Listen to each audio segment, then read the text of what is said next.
फिलहाल थोड़ी लाइट कम पड़ रही हो सकता है, आप लोगों को खूब दिखाई ना पड़ता हो, लेकिन फिर भी कुछ तो दिखाई पड़ता ही होगा। तो इस चित्र में बताएंगे कि हम मनुष्य आत्माएं 84 जन्म कैसे लेते हैं। ये अद्भुत रहस्य की बात इस चित्र के माध्यम से बताएंगे। हो सकता है कि ये चित्र अभी तक हमने यहाँ ना हम भाई बहनों ने बताया हो, तो आप लोग विशेष ध्यान देकर सुने, क्योंकि इस चित्र में मनुष्य के 84 जन्मों की अद्भुत कहानी दिखाई गई है कि हम आप किस युग में कितने जन्म लेते हैं और कब आत्मा कितनी कला से संपन्न होती है। तो थोड़ा इस चित्र के माध्यम से बताएंगे। तो हम सब मनुष्य आत्माएं एक कल्प में 84 जन्म लेते हैं। तो जैसा कि इस चित्र में दिखाया गया है कि सतीश, त्रेता, द्वापर, कलयुग, इन 4 युगों को मिलाकर के एक कल्प बोलते हैं। तो बताया है कि एक कल्प में अधिकतम हम मनुष्य आत्माएं 84 जन्म लेते हैं।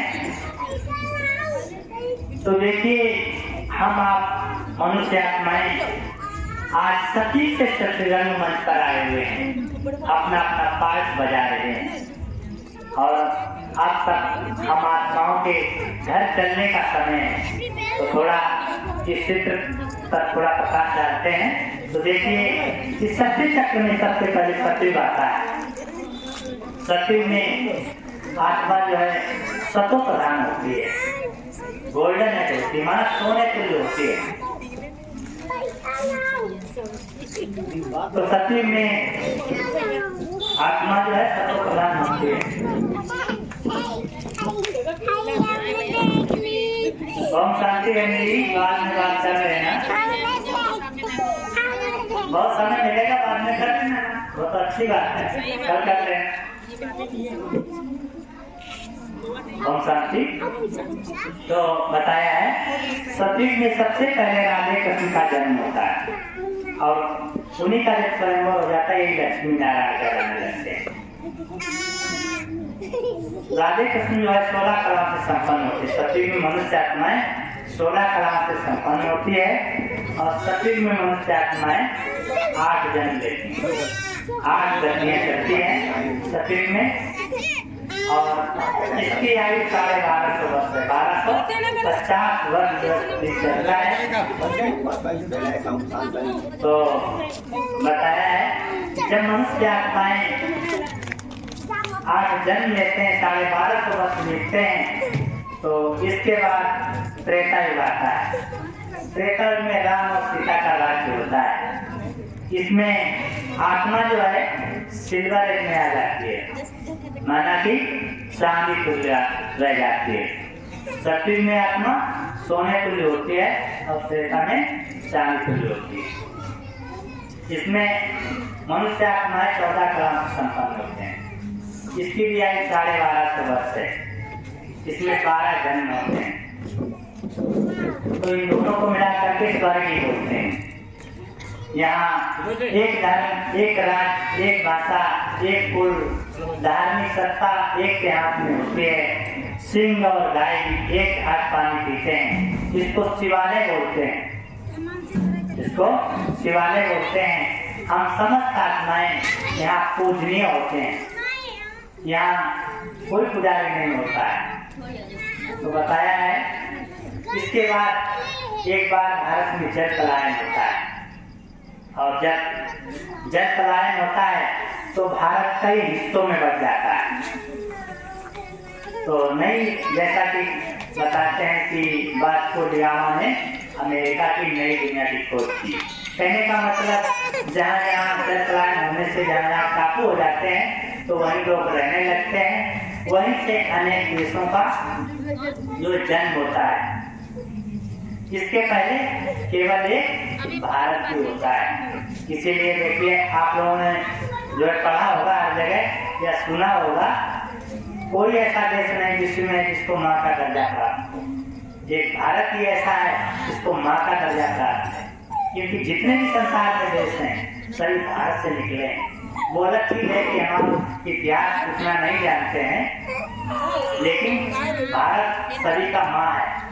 भारत से ही सब पूरा संसार जो है निकला हुआ है। तो बताया है। इसके बाद जो है त्रेता के बाद द्वापर युग शुरू हो जाता है।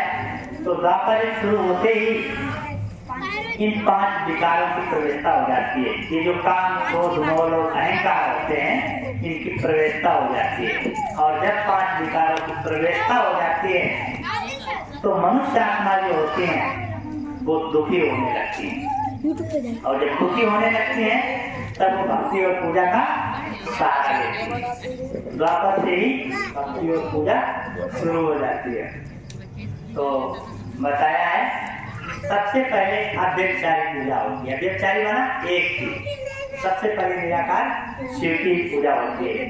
शायद आप लोगों को चित्र नहीं दिखाई पड़ता है। तो सबसे पहले निराकार शिव की पूजा होती है। फिर उनसे जो कम डिग्री वाले राम सीता हैं उनकी पूजा होने लगती है। और फिर उनके भी जो दास के हनुमान वगैरह उनकी पूजा होने लगती है। कहने का मतलब कि चेला के चेला, चेला के चेला, चेला के चेला सीढ़ी नीचे उतरते ही चले आते हैं। तो यहीं पर शास्त्रों की रचना होती है। द्वापर में ही शास्त्रों की रचना होती है। वहीं पर शास्त्रों में लिखा गया था कि कलयुग अभी बच्चा है, परंतु अब बच्चा नहीं है, बूढ़ा हो चुका है। अब उसका अंत होने जा रहा है। माना कुछ बचा है और कुछ बचा है, उसी में हम सबको अपने को संपन्न बनाना है।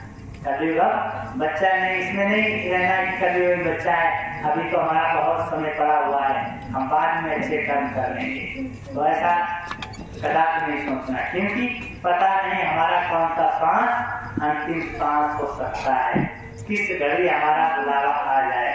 तो इसलिए हमेशा हमें अपने को जागृत रखना है, अपना पुण्य का खाता तैयार करके रखना है।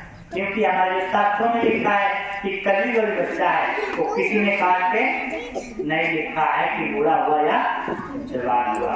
वो हमारे पढ़े कलयुग बच्चा है, हमारे बाबा परबाबा पढ़ते चले आ रहे कलयुग बच्चा है, और आने वाली पीढ़ी भी वही चीज पढ़ेगी। जैसे अभी हम आप कोई नोटबुक लें और उस डायरी में ये लिख लें कि होली के भी मान लो 3 महीने रह गए और होली बीत भी जाए, तो डायरी में क्या लिखा होगा कि होली के भी 3 महीने हैं। भाई जब तक हम काट के नहीं लिखेंगे तब तक जो लिखा है वही लिखा रहेगा। ऐसे ही हमारे आपके शास्त्रों में लिखा है कि कलयुग अभी बच्चा है, तो वो किसी ने आज तक काट के नहीं लिखा है कि अब जवान हो गया, बूढ़ा हो गया, तो वैसे का वैसा लिखा है। वो सभी पढ़ते चले आ रहे हमारे बाबा परबाबा, और हम भी वही पढ़ते कलयुग बच्चा है, परंतु अब बच्चा नहीं है, अब बूढ़ा हो चुका है, अब उसका अंत होने जा रहा है। तो अब बताया गया है कि इसमें द्वापर में आत्मा रजोगुण प्रधान हो जाती है।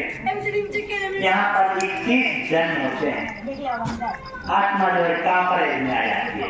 कहने का मतलब तो बताया गया था कि सतयुग में आत्मा सतो प्रधान की, गोल्डन एज में थी, सोने को थी, त्रेता में चांदी को दिखाया गया है, और द्वापर में द्वापर में माना पीतल को दिखाई गई है। जिसके बाद आता है कलयुग। कलयुग माना कले कलेश कलयुग, कलाहीन युग आ जाता है। यहाँ कलयुग 42 जन्म होते हैं और आत्मा जो है तमोगुण प्रधान हो जाती है, आयरन एज में आ जाती है, माना लोहे तुल्य हो जाती है। जो हमारी आपकी आत्मा सोने तुल्य थी, चांदी तुल्य थी, वही आज आत्मा गिरते गिरते लोहे तुल्य रहेगी। आज हम आप इसीलिए देखते हैं क्या कि लोहा ही लोहा है, लोहा सबसे ज्यादा है दुनिया में, क्योंकि आयरन एज चल रहा है, लोहे का युग चल रहा है, तो इसलिए सबसे ज्यादा चीजें लोहे की हैं। तो बताया है आज मनुष्य नर्क से नहा रहा है, माताओं बहनों की इज्जत लूटी जा रही है, प्रकृति के 5 तत्वों की पूजा हो रही है। कि आज मनुष्य गाय को पूजता है तो गाय के गोबर को ही पूजता है, दुबाटे चौबाटे सभी को की पूजा हो रही है, कोई भी चीज बची नहीं है, सभी की पूजा हो रही है ना। तो ऐसी स्थिति चल रही है। तो बताया है इधर एक महात्मा जी दिखाए गए कि ये जो है मृत खाल पर बैठे हुए हवन करेंगे और नारियल जला रहे हैं। तो बताया है कि पहले तो इन्होंने हिरण को मरवाया और फिर उसकी खाल निकलवाई और फिर जो है हवन करेंगे और नारियल जला रहे हैं। तो वास्तव में अगर देखा जाए तो हमें अपने विचारों को शुद्ध करना है। घी और नारियल जलाने की कोई आवश्यकता नहीं है। हम जब तक अपने विचारों को नहीं बदलेंगे तब तक हमें कुछ नहीं मिलने वाला। भाई घी नारियल वैसे भी खाने को नहीं मिलते हैं और वो भी अब जला देंगे तो क्या खाएंगे। तो इसलिए हमें अपने विचारों को शुद्ध करना है, हमें किसी को दुख नहीं देना है, हमें किसी के लिए अशुभ भावनाएं नहीं रखनी है, किसी को गाली नहीं देना है, किसी को नीचा दिखाने के बारे में नहीं सोचना है। हमें सभी के लिए अच्छा सोचना है, सभी के लिए कल्याण के लिए सोचना है। तो आज बताया है तम प्रधान दुनिया चल रही है। आज जगह जगह पर जो है शांति सम्मेलन, कथा, भागवत, रामायण, पुराण, गीता, ये सब कुछ हो रहा है, लेकिन फिर भी इस दुनिया में पापाचार, भ्रष्टाचार, दुख, शांति, कलेश बढ़ता जा रहा है। जैसे कि नहीं कहते हैं कि कोई मरीज होता है तो मरीज की जो है मर्ज इतनी बढ़ गई है कि डॉक्टर दवा तो दे रहा है लेकिन उसकी मर्ज और बढ़ती जा रही है। तो लोग नहीं कहते कि भैया ये बचेगा नहीं। ठीक इसी प्रकार से सस्ती रूपी मरीज का भी हाल यही है कि आज जो धार्मिक लोग हैं, जो अच्छे लोग हैं, वो इस दुनिया को संभालने की कोशिश तो कर रहे हैं कि इस दुनिया में जो है सुख शांति आ जाए, भ्रष्टाचार खत्म हो जाए, लेकिन परंतु फिर भी भ्रष्टाचार और बढ़ता ही जा रहा है। अब इसका अंत ही होगा। इसका अंत 3 प्रकार से होगा। बताया गया है ग्रह युद्धों के द्वारा, प्राकृतिक आपदाओं के द्वारा, विश्व युद्धों के द्वारा। बताया है ग्रह युद्धों में जो है भाई भाई में झगड़ा होगा, ग्रह कलेश होगा, हिंदू मुसलमानों में दंगा होगा। प्राकृतिक आपदाएं जिसमें बाढ़, भूकंप, ओजोन तत्व का फटना, अतिवृष्टि, अनावृष्टि, इस प्रकार से अनेक प्रकार की जो बीमारियां फैलेंगे। तो ये प्राकृतिक आपदाएं, जैसे कि अभी थोड़ा रिहर्सल दिखाई दे, कोरोना आया था, ये सब क्या है, ऐसी ऐसी बीमारियां आएंगी तो होलसेल मौतें होंगी, हजारों लोग एक साथ मरेंगे। भगवान ने ये भी बताया है कि कोई अंतिम संस्कार करने वाला नहीं होगा, हमें लाशों से गुजरना पड़ेगा। अभी ऐसा समय आएगा कोई किसी को साथ नहीं दे पाएगा, कोई किसी का अंतिम संस्कार नहीं कर पाएगा, किसी का कोई सहारा नहीं दे पाएगा। तो ऐसे समय में एक प्रभु ही सहारा होगा। तो इस प्रकार से अनेक योजना करके आपदाएं आएंगे। और बताया है अगला विश्व युद्धों के द्वारा।